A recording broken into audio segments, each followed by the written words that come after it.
Hello mga kabalot ko. Andito na naman po ang inyong kabalot. Ako ay magluluto po ako ngayon ng alam nyo kung ano yung paborito ko, di ba? Tilapia. Ayan. Nagiwa na ako ng sibuyas. Tapos mag-aano tayo ngayon pangat na tilapia. So, kamatis lang naman yun tsaka sibuyas. Tapos lalagyan ko siya ng konting peche bagyo. Kung ano yung gulay nandito sa bahay. Tapos, ayan. Katatapos lang namin ni Maggie maglakad sa labas. Magpiprito din ako ng isda sa labas. Pagkatapos ng ayun lang naman ang natin. So, maraming kamatis, di ba?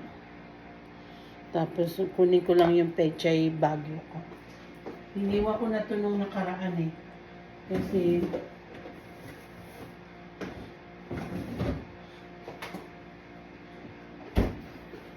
nakapagsaing na rin ako. Ayan. Hiniwa ko ito nung Masarap pala ang pechay bagyo. Sa sinigang din. Tsaka sa tinola. First time kong ginawa yan. Nung nakaraan. Kasi ko nag-request ng tinolang manok. So wala akong sili. So ang ginawa ko ay Ginawa ko pechay bagyo kung ano yung gulay nandito sa bahay. So ngayon, eto, nakapaghiwa na ako ng tilapia. Ayan ang natin ngayon. Tapos meron akong dalawa. Ipiprito ko kasi bukas nandito yung anak ko. So paborito niya to, tilapia prito. So, para hindi na ako magluluto bukas kasi, may appointment tayo.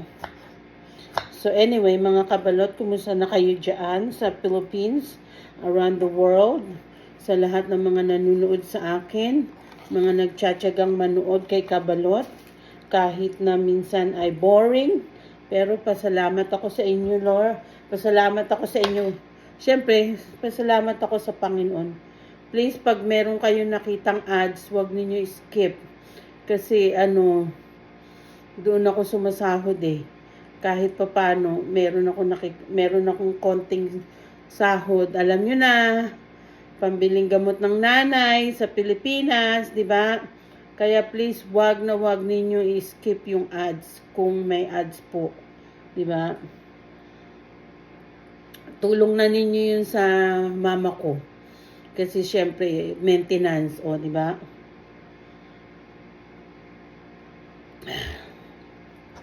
Maintenance ni Madeir. Hindi pwedeng meron naman, binibigyan naman siya ng ate ko ng pera. Buwan-buwan. Yung nasa Abu Dhabi, pang maintenance niya. Kaya lang syempre, yung everyday budget. Pambiling pagkain, alam nyo naman kung anong gusto niyang bilhin. So, pag in-skip niyo yung ads ko, kawawa si Madeir, di ba? Kaya wag ninyo i-skip. Kaya nga pasalamat ako may ads na ako eh. Kaya hindi ko nga alam na may ads na ako eh. Yung pamangkin ko lang nagsabi sa akin. Sabi niya, tita, may ads ka na ah. Ay, salamat. May ads naman ako nung bago yung nagpa-pandemic. 'Di ba yung bonus, yung ad in reels, ay yung ad in reels, something like that. Pa-konti-konti, pang tulong, 'di ba? Hindi naman napupunta sa akin yung mga kabalot, sa totoo lang. Sa yun sa mama ko. Pangbili ng budget niya araw-araw, pambayad ng kuryente niya, tsaka tubig, 'di ba? Pang na rin yun, yung konting tulong sa kanya. So, kaya kung may ads kayong makita sa pag pinanunood ninyo yung video, huwag ninyo skip. Diba? Salamat ako sa inyo. Kaya yun. So, ayan, lalagyan ko ng konting luya kasi para mawala yung langsa. Konti lang. Ito ko na lang to next time. parang gusto kong maglugaw sa bukas or sa susunod. Meron na akong manok, bumili na ako ng paa ng manok. Meron na akong itlog na inano ba to maaraw ngayon kasi alas 5 ng hapon na rito. So ito yung aking mga gulay sa pinangat. Ayan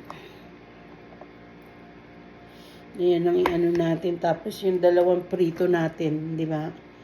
Tapos lalagyan natin to. Alam niyo na kung ano yung linalagay ko, asin.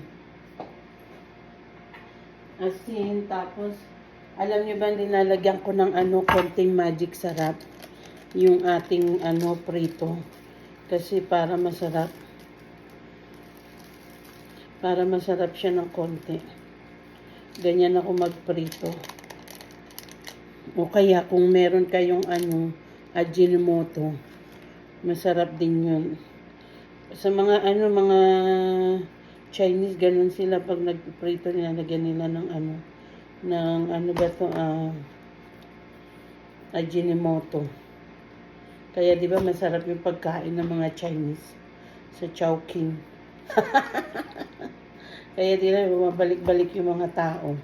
So, pag ko nito, nilagyan ko dito ng asin sa loob para lalong malasa siya. Alam niyo na, maraming asin. Hindi naman ganong marami kasi Tapos, lalabas sana ako ngayon, magtatrabaho ako sa labas. Kasi nga, yung mga nahuhulog na, dahon-dahon. Kailangan ko nang tanggalin kasi mamamatay yung mga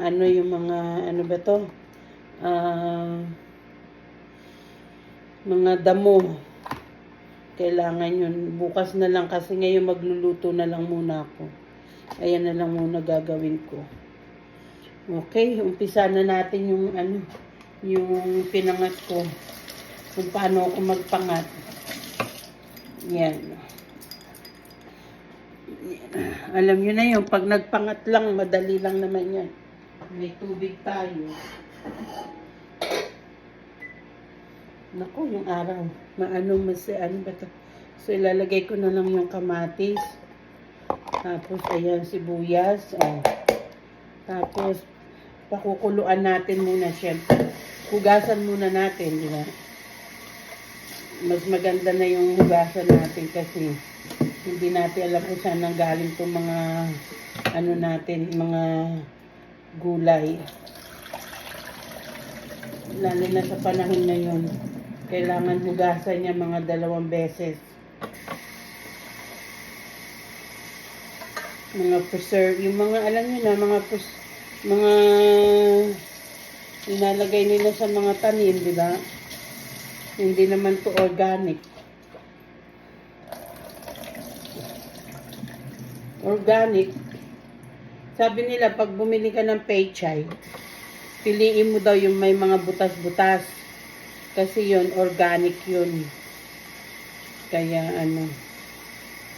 So, ayan na. Pakukuluan na muna natin to, di ba?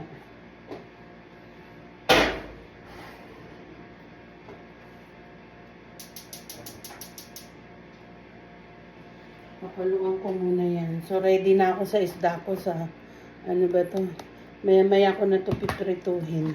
Unahin ko muna yung pangat ko. Tapos, hugasan ko muna itong gulay. Minom ako ng mainit na tubig.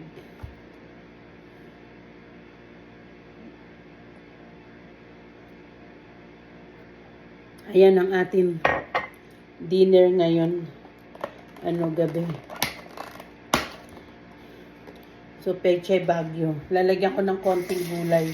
Yung pinangat ko. Usually, pag pinangat, walang gulay. Ganun yung kamatis, sibuyas lang. Pero, ako linalagyan ko ng gulay. Masarap pa nga to kung may yung talbos, di ba? Masarap yung talbos na gulay. Ayan ang gusto ko rin yung talbos. Ngayon, wala pa tayong tanim na talbos. Wala pa akong tanim na kangkong. Yung marami ka pang anuhin dyan sa likod ng bahay. Bibili ka pa ng mga marami, magastos din magtanim, baka hindi nyo alam Kailangan din yan, kasi nung umulan, nakalimutan ko yung mga buto ko sa sa labas. Ngayon, nakita ko wala na yung mga buto. So, bibili na naman akong panibagong buto yung kamatis, madali naman yung kamatis, yung buto ng kamatis, pag hiniwa ninyo, itapon nyo lang yan dyan sa tutubo na yun. Yung iba, hindi naman tumutubo yun. Kaya kailangan mo talagang, ba yan,